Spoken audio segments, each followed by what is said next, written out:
안녕하세요. 영어에 익숙해지게 만들어주는 독해학교입니다. Lesson 17. 수식어 기능 완벽하게 이해하기. 세 가지 중요한 질의응답을 통해 수식어 기능을 완벽하게 이해하고 여러분들이 수식어 기능에 대해 가지고 있는 오해와 수식어 처리의 약한 이유를 함께 살펴봅니다. 수식어 기능 파악에 절대적으로 필요한 세 가지 질문. 수식한다 또는 꾸며준다는 의미는 무엇일까요? 추가적인 정보를 제공해서 정보를 받는 대상이 표현하는 내용을 구체화시킨다는 의미입니다. 즉, 수식어는 수식을 받는 대상에 추가 정보를 더해줌으로써 수식 대상어가 표현하는 정보를 더욱 구체적으로 만들어주는 기능을 담당합니다. 그렇다면 추가 정보를 받는 대상인 수식 대상어의 정체가 궁금해지는데요.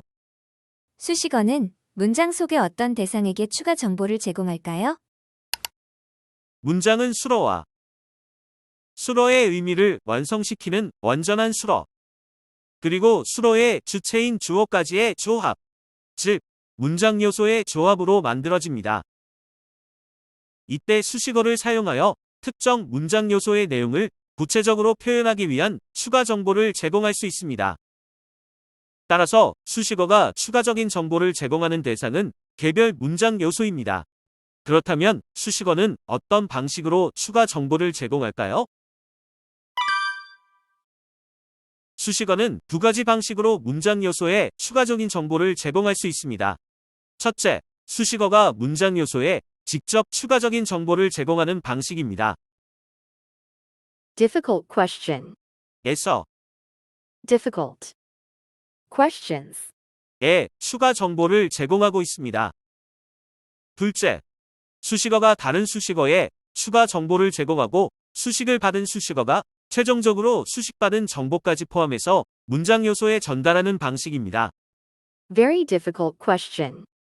베리는 또 다른 수식어인 difficult에 추가 정보를 제공하고 Very difficult.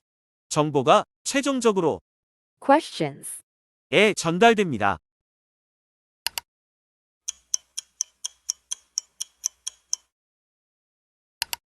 수식어가 추가 정보를 제공하는 두 가지 방식의 예입니다. 이제는 수식어가 추가 정보를 줘서 구체화시키는 수식 대상어와 관련된 또 다른 궁금증이 생깁니다. 작성된 문장을 이해해야 하는 입장에서 추가 정보를 받는 대상인 수식 대상어는 어떻게 찾을 수 있을까요? 수식 대상어 파악을 도와주는 가이드로 수식어 사용 규칙을 활용할 수 있습니다. 첫째, 수식어의 품사에 따라서 수식 대상어의 품사가 결정됩니다. 수식어로 사용되는 형용사는 명사와 대명사만을 수식 대상어로 가질 수 있습니다. 부사는 동사, 형용사 및 부사에 추가 정보를 제공할 수 있습니다. 수식 대상어를 파악하는 두 번째 방법은 위치를 활용하는 방법입니다. 한 단어짜리 수식어는 수식 대상어의 바로 앞에 오는 것, 즉 전치 수식이 원칙입니다. 두 단어 이상인 수식어, 즉 부나 절인 수식어는 수식 대상어 바로 뒤에 오는 후치 수식이 원칙입니다. 왜 그래야 할까요? 후치 수식어를 수식 대상어 앞에 위치시켜 보세요. 그 이유를 아주 쉽게 이해할 수 있습니다.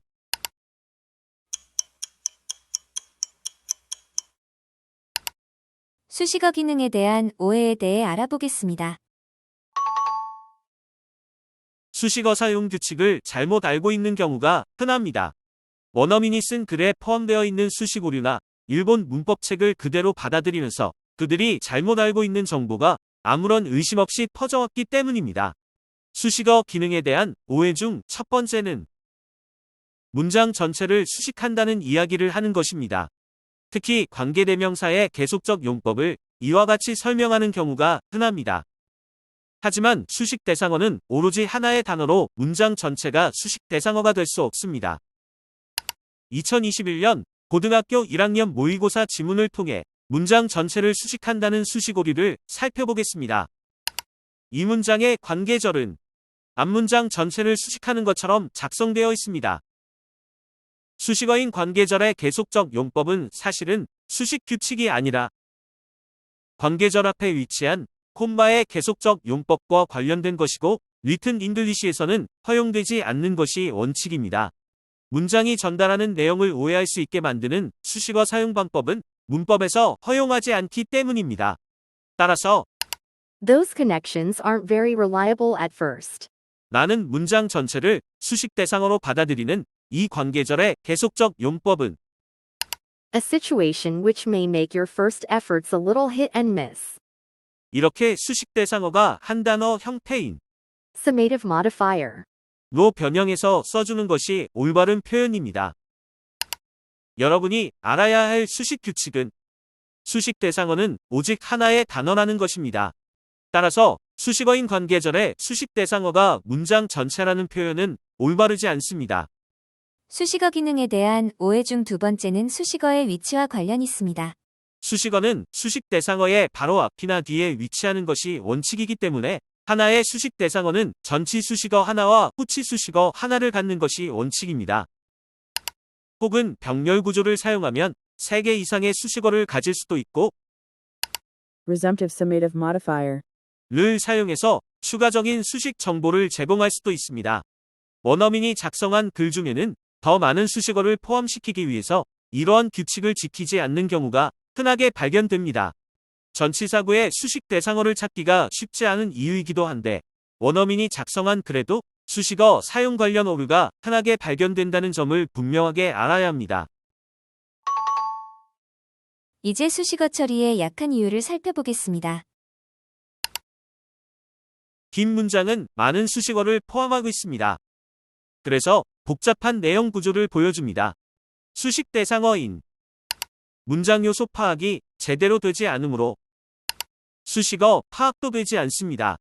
문장에는 문장 요소와 해당 문장 요소를 수식해주는 수식어만 포함될 수 있으니 문장 요소를 제외한 나머지 것들이 수식어입니다. 그렇기 때문에 문장 요소 파악을 하지 못하면 추가 정보를 제공하는 수식어도 파악할 수가 없는 것이죠. 문장 요소와 수식어 파악 모두 제대로 되지 않으니 수식어가 추가적으로 제공하는 정보를 어떤 문장 요소에 결합시켜야 할지 모르게 되고 결국 문장 해석을 할 수 없게 되거나 글쓴이의 의도와는 전혀 다른 방향으로 해석을 하게 됩니다. 여러분이 수식어 파악 이전에 문장 요소 파악 능력부터 갖추어야 하는 가장 중요한 이유 중에 하나입니다. 다음 레슨에서는 수식어 종류에 관해서 살펴보겠습니다. 독해학교